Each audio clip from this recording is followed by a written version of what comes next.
News. Valmiki బోయలను ST జాబితాలో చేర్చే వరకు ఎన్నికలను బహిష్కరిస్తామని మదనపల్లె మండలం బోడిమల్లెదిన్న గ్రామానికి చెందిన వాల్మీకి బోయలు ఏకగ్రీవంగా తీర్మానించారు.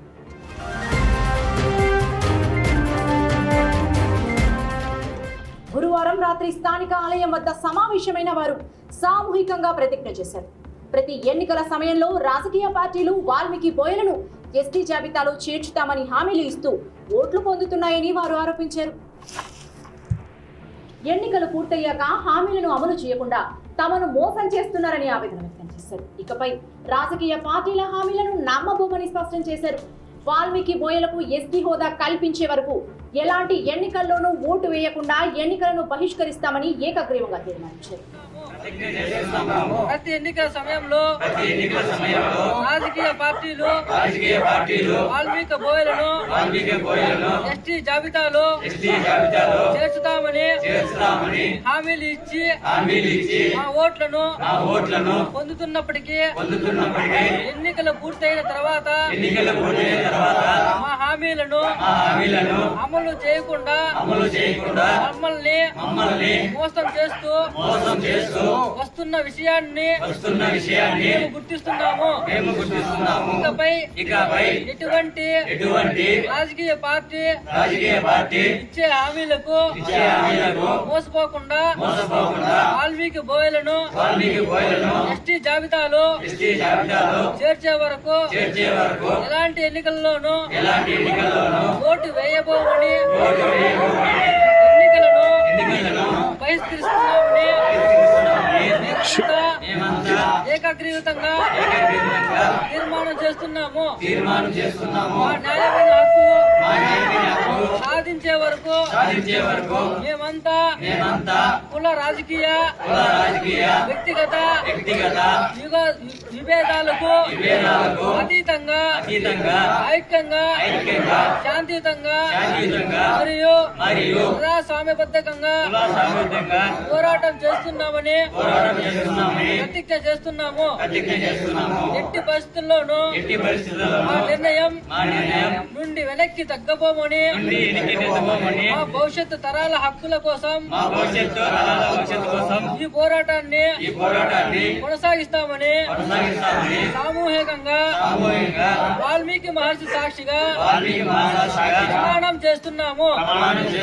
జై వాల్మీకి, జై వాల్మీకి, జై వాల్మీకి.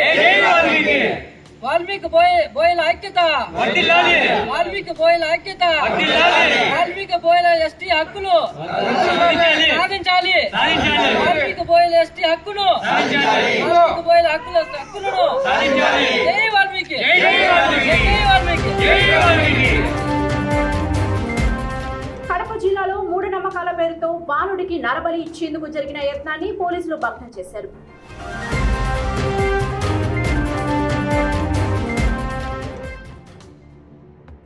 పోలీసుల కథనం ప్రకారం విజయ్ కుమార్, బాలహేమ్నాథ్, బాలసుబ్రహ్మణ్యం కలిసి ప్రణవ్ అనే బాలుడిని బలవంతంగా కారులో ఎక్కించుకొని వెల్దూరు ప్రాంతానికి తీసుకెళ్లారు. అక్కడ క్షుద్ర పూజల పేరుతో పూజలు నిర్వహించిన అనంతరం నరబలి ఇచ్చేందుకు బాలుడిని కడప ఎయిర్పోర్ట్ సమీపంలోని దట్టమైన ప్రాంతానికి తీసుకెళ్లినట్లు పోలీసులు తెలిపారు.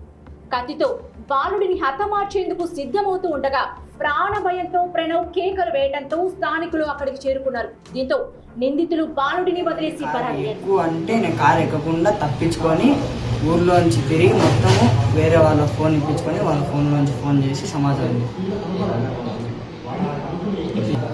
శాటిలైట్ సిటీ దగ్గర ఆపేసి కొట్టే నేను శాటిలైట్ సిటీలోంచి మొత్తం ఊరంతా తిరుక్కొని తప్పించుకొని దాక్కొని వేరే వాళ్ళ ఇంట్లోంచి ఫోన్ చేసి సమాచారం చెప్పి తర్వాత సార్ వాళ్ళు వచ్చి వాళ్ళు ఎవరని తెలుసు? ఎవరు? జస్ట్ తెలుసు అంతే, పూర్తిగా తెలియదు. పరిచయం కూడా పెద్దగా లేదు.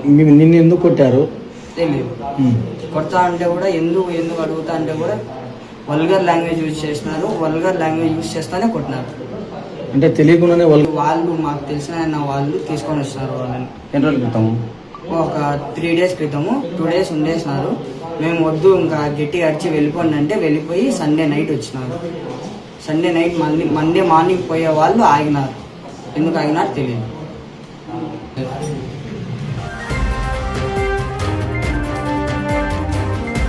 ఫోన్ చూస్తూ నటి షకీలా ఆసుపత్రి పాలయ్యారన్న వార్త ఇప్పుడు సోషల్ మీడియాలో వైరల్.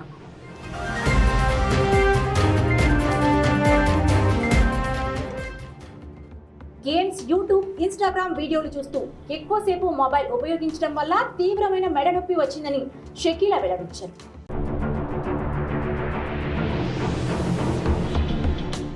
పరిస్థితి విషమించడంతో శస్త్రచికిత్స చేయించుకోవాల్సి వచ్చిందన్నారు. ఈ ఘటనతో ఎక్కువసేపు మొబైల్ వినియోగంపై మరోసారి చర్చ మొదలైంది.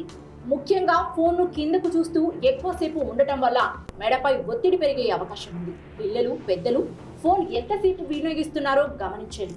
మధ్య మధ్యలో విరామం తీసుకోవడంతో పాటు సరైన భంగిమలో మొబైల్ వాడటం మంచిదని నిపుణులు పేర్కొంటున్నారు.